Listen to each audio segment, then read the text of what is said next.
আসসালামু আলাইকুম, সবাইকে স্বাগত জানাচ্ছি বিডি ভিউজে। আপনাদের সঙ্গে আছি আমি সুরভি দিবা। বাংলাদেশের রাজনীতি ও অর্থনীতির বর্তমান সন্ধিক্ষণটি ইতিহাসের এক ব্যতিক্রমী অধ্যায়। দীর্ঘ সময় ধরে ক্ষমতায় থাকা শেখ হাসিনার সরকারের পতনের পর দেশটি এমন এক নির্বাচনের দিকে এগোচ্ছে যা কেবল সরকার বদলের প্রশ্ন নয়, বরং অর্থনৈতিক দিক নির্দেশনা, সামাজিক চুক্তি এবং রাষ্ট্র নাগরিক সম্পর্কের পুনর্গঠনের প্রশ্ন সামনে এনে দিয়েছে। এই প্রেক্ষাপটে কর্মসংস্থান, নগদ সহায়তা, ঋণ শিক্ষা ও সামাজিক নিরাপত্তা নিয়ে রাজনৈতিক দলগুলোর নির্বাচনী প্রতিশ্রুতি স্বাভাবিকভাবেই আলোচনার কেন্দ্রে। তবে প্রশ্নটি শুধু এই নয় যে দলগুলো কি প্রতিশ্রুতি দিচ্ছে, বরং তারা আদৌ সেগুলোর বাস্তবায়ন করতে পারবে কিনা এবং পারলেও তা দেশের অর্থনীতি ও সমাজের জন্য দীর্ঘমেয়াদে কতটা টেকসই হবে। আরও বিস্তারিত থাকছে ওয়াহিদ ফারুকীর প্রতিবেদনে।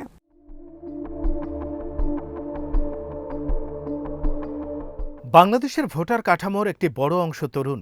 প্রায় 1/3 ভোটার যুবক যুবতী, যাদের বড় একটি অংশ উচ্চশিক্ষিত হলেও কর্মহীন বা অস্থায়ী কাজের মধ্যে আটকে আছে। এই বাস্তবতায় চাকরি, প্রশিক্ষণ, স্টাইপেন্ড, সুদমুক্ত ঋণ কিংবা বিদেশে পড়ানোর সুযোগের প্রতিশ্রুতি রাজনৈতিকভাবে আকর্ষণীয় হওয়াই স্বাভাবিক। মোহাইমিনুল রাফির মতো হাজারো তরুণ বছরের পর বছর বিসিএস বা অন্যান্য সরকারি চাকরির পরীক্ষার প্রস্তুতি নিচ্ছেন, কারণ সরকারি চাকরিকে তারা এখনও সবচেয়ে নিরাপদ জীবিকা হিসেবে দেখেন। এটি নিজে একটি গুরুত্বপূর্ণ ইঙ্গিত। বেসরকারি খাতে চাকরি ও উদ্যোক্তা পরিবেশ এখনও তরুণদের কাছে যথেষ্ট আস্থা তৈরি করতে পারেনি।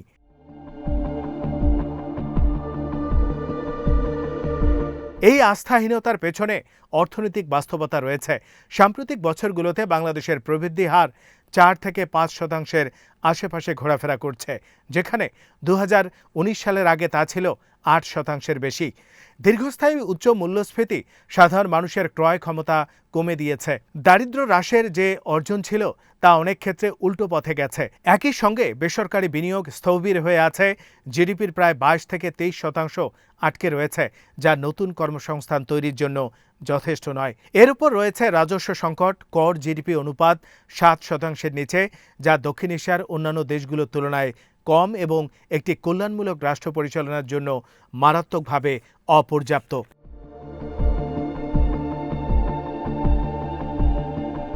এই প্রেক্ষাপটে বিএনপি ও জামাতের মতো দলগুলোর সামাজিক নিরাপত্তা ও নগদ সহায়তার প্রতিশ্রুতি রাজনৈতিকভাবে জনপ্রিয় হলেও অর্থনৈতিকভাবে কঠিন চ্যালেঞ্জ তৈরি করে। বিএনপির ফ্যামিলি কার্ড প্রস্তাব, যেখানে প্রতি পরিবারকে মাসে 2 থেকে 2,500 টাকা নগদ বা পণ্য সহায়তা দেওয়ার কথা বলা হয়েছে, কাগজে কলমে অত্যন্ত মানবিক ও ভোটার বান্ধব। কিন্তু যদি এটি জাতীয় পর্যায়ে বাস্তবায়ন করা হয়, তাহলে বছরে প্রায় 1.2 ট্রিলিয়ন টাকার অতিরিক্ত ব্যয় লাগবে, যা বর্তমান সামাজিক নিরাপত্তা খাতের মোট বরাদ্দের প্রায় সমান। অর্থাৎ সামাজিক সুরক্ষায় ব্যয় কার্যত দ্বিগুণ করতে হবে। প্রশ্ন হলো, এই অর্থ আসবে কোথা থেকে? কর আদায় না বাড়িয়ে বা বড় ধরনের অর্থনৈতিক প্রবৃদ্ধি ছাড়া এমন ব্যয় বহন করা রাষ্ট্রের জন্য অত্যন্ত ঝুঁকিপূর্ণ।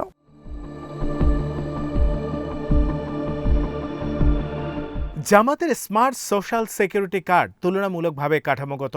এটি নগদ সহায়তা চেয়ে সেবা প্রবাহের দক্ষতা ও দুর্নীতি কমানোর উপর জোর দেয়। জাতীয় পরিচয়পত্র, স্বাস্থ্যসেবা, কর ব্যবস্থা ও সামাজিক নিরাপত্তাকে এক প্ল্যাটফর্মে আনার চিন্তা তাত্ত্বিকভাবে আকর্ষণীয়, তবে বাস্তবে এটি বাস্তবায়নের জন্য প্রয়োজন শক্তিশালী প্রাতিষ্ঠানিক সক্ষমতা, উন্নত ডিজিটাল অবকাঠামো এবং সর্বোপরি রাজনৈতিক সদিচ্ছা। বাংলাদেশের প্রশাসনিক বাস্তবতায় যেখানে লিকেজ ও দলীয় পক্ষপাতের অভিযোগ দীর্ঘদিনের, সেখানে এই ধরনের সমন্বিত ব্যবস্থার সাফল্য নিশ্চিত করা সহজ নয়।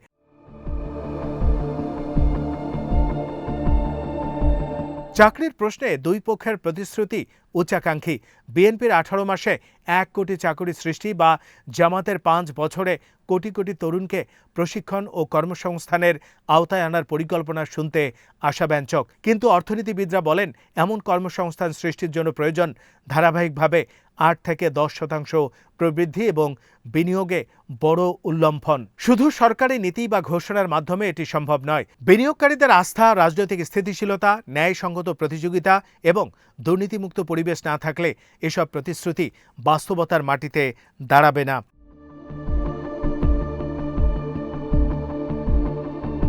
ডিজিটাল অর্থনীতি ও ফ্রিল্যান্সিংকে কর্মসংস্থানের বড় উৎস হিসেবে তুলে ধরা হচ্ছে।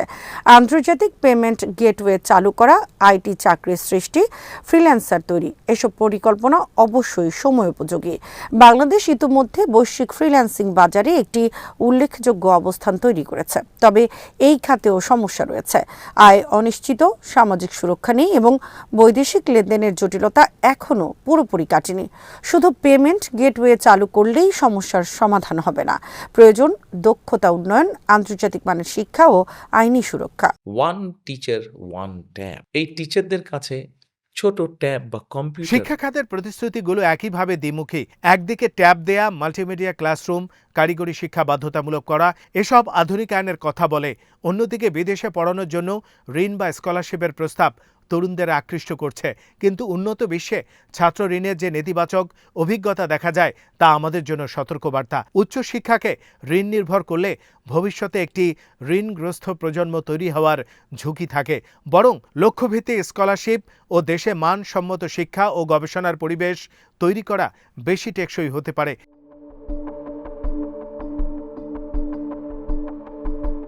কর ও রাজস্ব নীতিতে জামাতের প্রস্তাবিত কর হ্রাস ব্যবসায়ীদের কাছে আকর্ষণীয়।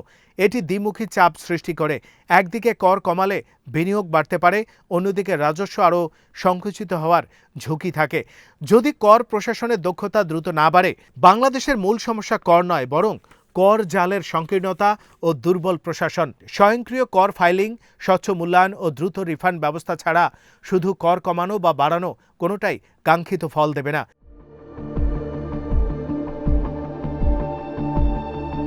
শিল্প ও কৃষিখাতে ভর্তুকি ও সহায়তার প্রতিশ্রুতিও জনপ্রিয়, কিন্তু এখানে টার্গেটিং ও লিকেজ বড় চ্যালেঞ্জ। শিল্প খাতে ইউটিলিটি ট্যারিফ স্থির রাখার প্রস্তাব স্বল্প মেয়াদে উৎপাদন খরচ কমাতে পারে, তবে দীর্ঘমেয়াদে জ্বালানি খাতের আর্থিক ভারসাম্য নষ্ট হওয়ার ঝুঁকি রয়েছে। কৃষিতে ভর্তুকি বাড়ানো কৃষকদের জন্য স্বস্তি আনতে পারে, কিন্তু উচ্চ মূল্যস্ফীতির সময় এটি বাজেটের উপর অতিরিক্ত চাপ সৃষ্টি করবে। স্বাস্থ্য খাতে বাড়তি নিয়োগ, বিনামূল্যে প্রাথমিক চিকিৎসা বা বিশেষায়িত হাসপাতাল নির্মাণ এসবই প্রয়োজনীয়, কিন্তু এগুলো বাস্তবায়নের জন্য যে অর্থ, মানব সম্পদ ও ব্যবস্থাপনা দক্ষতা দরকার তা বর্তমানে সীমিত। শুধু অবকাঠামো তৈরি করলেই হবে না, ডাক্তার, নার্স, ওষুধ সরবরাহ ও রক্ষণাবেক্ষণের ধারাবাহিক ব্যয় বহন করার সক্ষমতাও থাকতে হবে।